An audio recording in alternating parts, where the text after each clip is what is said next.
Hi friends, welcome to my channel. ಎಲ್ಲರೂ ಹೇಗಿದ್ದೀರಾ friends? ಬನ್ನಿ ಫ್ರೆಂಡ್ಸ್, ಇವತ್ತೊಂದು sweet recipe, mango coconut delight ಅಂತ. ತುಂಬಾ ಟೇಸ್ಟಿಯಾಗಿರುವಂಥ ಒಂದು ರೆಸಿಪಿ. ಹಾಗೆಯೇ ಇದು ಈಸಿಯಾಗಿ ಕ್ವಿಕ್ಕಾಗಿ ಮಾಡ್ಕೋಬೋದು.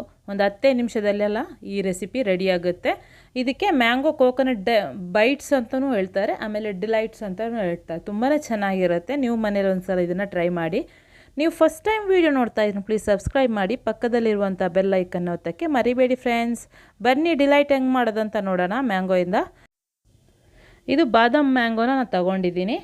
ನೀವು ಬೇಕಂದರೆ ಬೇರೆ ಮಲ್ಗೋವೆಲ್ಲ ಬರುತ್ತಲ್ಲ, ಆ ಮ್ಯಾಂಗೋಲಿ ಮಾಡ್ಕೋಬೋದು. ನಾನಿವಾಗ ಬಾದಾಮ್ ಮ್ಯಾಂಗೋದಲ್ಲಿ ಮಾಡ್ತಾಯಿದ್ದೀನಿ, ಬಾದಾಮ್ ಮಾವಿನ ಹಣ್ಣಿನಲ್ಲಿ. ಇದನ್ನು ಸಿಪ್ಪೆ ಎಲ್ಲ ತೆಗಿಬೇಕು. ಈ ಥರ ಎಲ್ಲ ನಾನು ಸಿಪ್ಪೆನ ಕ್ಲೀನಾಗಿ ತೆಗೆದು ಇಟ್ಕೋತೀನಿ. ನೋಡಿ, ಇವಾಗ ಸಿಪ್ಪೆ ತೆಗೆದಿದ್ದೀನಿ. ಇದನ್ನು ನಾನಿವಾಗ ಸಣ್ಣ ಸಣ್ಣ ಕಟ್ ಮಾಡಿಕೊಂಡು ಒಂದು ಬೌಲಿಗೆ ಹಾಕ್ತಾಯಿದ್ದೀನಿ. ಈ ಥರ ಸಣ್ಣ ಸಣ್ಣ ಕಟ್ ಮಾಡಿಕೊಂಡು ಹಾಕ್ಕೊಳ್ಳಿ. ಇದು ಪಲ್ಪ್ ಮಾಡ್ಕೋಬೇಕು. ಅದಕ್ಕೋಸ್ಕರ ಇವಾಗ ನಾನು ಇದನ್ನೆಲ್ಲನ ಇವಾಗ ಕಟ್ ಮಾಡಿಕೊಂಡು ಇಟ್ಕೊಂಡಿದ್ದೀನಿ.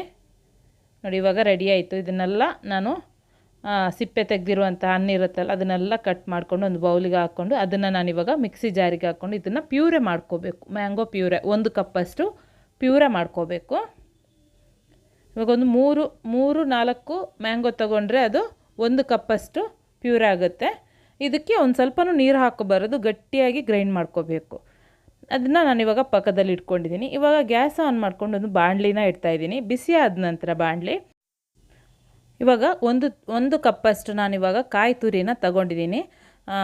ಇದು ನಾನು ರೆಡಿ ಸಿಗುತ್ತಲ್ವ ಶಾಪ್ಗಳಲ್ಲಿ, ಅದನ್ನು ನಾನು ತಗೊಂಡಿದ್ದೀನಿ. ಇದನ್ನು ಲೋ ಫ್ಲೇಮಲ್ಲಿ ಏನು ಮಾಡಬೇಕು ಅಂದರೆ ಒಂದು 4 ನಿಮಿಷ, 3-4 ನಿಮಿಷ ಅಷ್ಟು ಇದನ್ನು ಫ್ರೈ ಮಾಡ್ಕೋಬೇಕು. ಒಂದು ಸ್ವಲ್ಪ ಕಲರ್ ಚೇಂಜ್ ಆಗುವವರೆಗೂ ಅದೊಂದು ಸ್ವಲ್ಪ ಫ್ರೈ ಆದ ನಂತರ, ಚೆನ್ನಾಗಿ ಒಂದು ಸ್ವಲ್ಪ ಕಲರ್ ಚೇಂಜ್ ಆದ ನಂತರ ಇದಕ್ಕೆ ಇವಾಗ ನಾನು ಒಂದು ಅರ್ಧ ಕಪ್ಪಷ್ಟು ಮಿಲ್ಕ್ ಪೌಡರ್ ಅಂದರೆ ಹಾಲಿನ ಪುಡಿನ ಹಾಕ್ಕೊಂಡಿದ್ದೀನಿ. ಹಾಲಿನ ಪುಡಿ ಹಾಕ್ಕೊಂಡು ಒಂದು ಸ್ವಲ್ಪ ಮಿಕ್ಸ್ ಮಾಡಿಕೊಂಡ್ರೆ ಸಾಕು. ಒಂದು 30 ಸೆಕೆಂಡ್ ಅಷ್ಟು ಇದನ್ನು ಚೆನ್ನಾಗಿ ಮಿಕ್ಸ್ ಮಾಡ್ಕೊಳ್ಳಿ. ಮಿಕ್ಸ್ ಮಾಡಿದ ನಂತರ ಇದಕ್ಕೆ ಒಂದು ಮುಕ್ಕಾಲು ಟಿನ್ನಷ್ಟು, ಒಂದು ಅರ್ಧದಿಂದ ಮುಕ್ಕಾಲು ಟಿನ್ನಷ್ಟು ನೀವೇನು ಮಾಡಬೇಕು, ಮಿಲ್ಕ್ ಮೇಡನ್ನ ಹಾಕ್ಕೋಬೇಕು. ಕಂಡೆನ್ಸ್ ಮಿಲ್ಕ್ನ ಇದನ್ನು ಹಾಕ್ಕೊಂಡ್ರೆ ನೀವು ಶುಗರ್ ಏನು ಹಾಕಬೇಕಾಗಿಲ್ಲ, ಹಂಗೇ ಮಾಡ್ಕೋಬೋದು. ಸ್ವೀಟೆಲ್ಲ ಚೆನ್ನಾಗಿರುತ್ತಲ್ವ ಕಂಡೆನ್ಸ್ ಮಿಲ್ಕಲ್ಲಿ, ಹಂಗಾಗಿ ನೀವು ಶುಗರ್ ಏನು ಆ್ಯಡ್ ಮಾಡೋಕ್ಕೆ ಹೋಗಬೇಡಿ. ಇವಾಗ ನಾನು ಚೆನ್ನಾಗಿ ಅದನ್ನು ಮಿಕ್ಸ್ ಮಾಡ್ತಾಯಿದ್ದೀನಿ. ಮಿಕ್ಸ್ ಮಾಡಿದ ನಂತರ ನಾನು ಆವಾಗಲೇ ಪ್ಯೂರೆ ಮಾಡ್ಕೊಂಡಿದ್ದೆ, ಮ್ಯಾಂಗೋ ಪ್ಯೂರೆ. ಮ್ಯಾಂಗೋನ ನಾನು ಗ್ರೈಂಡ್ ಮಾಡ್ಕೊಂಡು ಇಟ್ಕೊಂಡಿದ್ದೆ ಅಲ್ವಾ, ಅದನ್ನು ಹಾಕ್ಕೋಬೇಕು. ಹಾಕ್ಕೊಂಡು ಚೆನ್ನಾಗಿ ಇದನ್ನು ಮಿಕ್ಸ್ ಮಾಡ್ಕೋಬೇಕು. ಇದು ಕಂಡೆನ್ಸ್ ಮಿಲ್ಕು ಮತ್ತು ಪ್ಯೂರೆಲ್ಲ ಚೆನ್ನಾಗಿ ಮಿಕ್ಸ್ ಆಗುವವರೆಗೂ ಚೆನ್ನಾಗಿ ಮಿಕ್ಸ್ ಮಾಡ್ಕೊಳ್ಳಿ. ಇದನ್ನು ಮಿನಿಮಮ್ ಅಂದರೆ ಒಂದು 10 ನಿಮಿಷ ಆದರೂ ಬೇಕು ಈ ರೆಸಿಪಿನ ಮಾಡೋಕ್ಕೆ. ಇದು ಚೆನ್ನಾಗಿ ಮಿಕ್ಸ್ ಆದ ನಂತರ ನೋಡಿ, ಇದು ಒಂದು ಸ್ವಲ್ಪ ತೆಳ್ಳಗಾಗ್ಬಿಟ್ಟಿದೆ. ಇದನ್ನೇ ಏನು ಮಾಡಬೇಕು ಅಂದರೆ ಒಂದು 10 ನಿಮಿಷ ಈ ಥರ ಕುಕ್ ಮಾಡ್ತಾ ಇರಬೇಕು, ಅಂದರೆ ಬಾಯ್ಲ್ ಮಾಡ್ತಾ ಇರಬೇಕು.